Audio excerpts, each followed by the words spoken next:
एक छोटे से गांव में, जहां हर तरफ हरी भरी खेत और ऊंचे ऊंचे पेड़ थे, एक पुरानी सी हवेली खड़ी थी।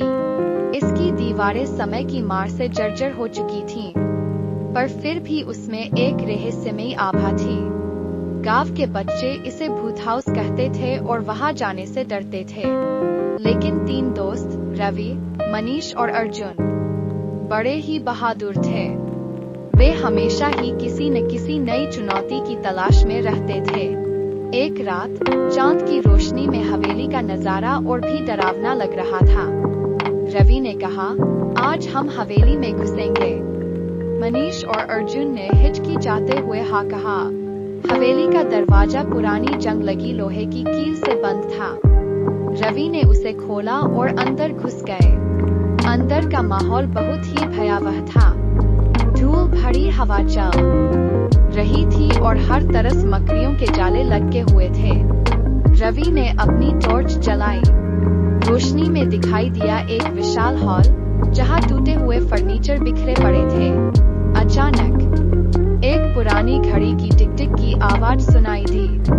मनीष कांपते हुए बोला, क्या ये कोई है? अर्जुन ने एक पुरानी तस्वीर की ओर इशारा किया। तस्वीर में एक औरत दिख रही थी, जिसका चेहरा धुंधला था।